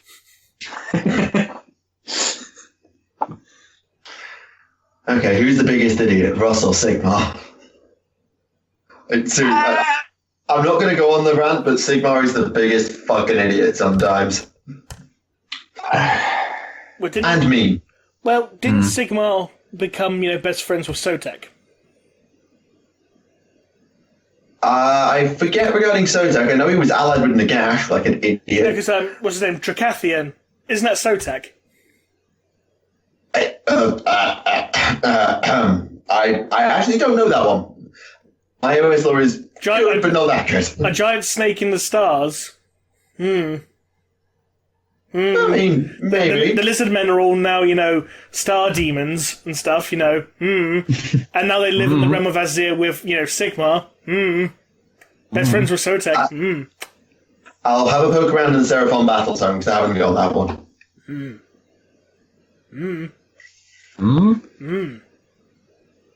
Lizard men.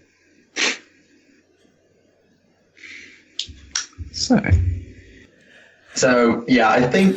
Is that everything? Well, I know there's one more thing we need to do, but is there anything other than that? No, that's pretty much it, I believe. Yeah, just quickly before we close out, we're not going to spend too long on it, but obviously, as we said, we're recording this on a Friday, and at least this morning, our time was when the game critic, reviewer, and pretty avid hobby lover, Total Biscuit, passed away. Yes. We're not going to spend too long on it, but just want to, as best we can, pass on our condolences from us and our communities to Jenna, to the rest of his family and followers, because, yeah, I mean, I won't lie, I got emotional this morning. And, yeah. I mean, one of my favourite things he did was that thing from the Corruptional podcast where they were talking about Battlefleet Gothic. Admiral Biscuit. Yeah. Yeah. Admiral Biscuit. Yeah. And to be fair, the TV was kind of the dream guest for me. That was the day I'd say, we proper made it, lads. Yeah. Yeah. I mean, that along with the Space Marine video as well, that was a great one to watch again and again. First wargaming YouTube video I ever watched. Really? Yeah.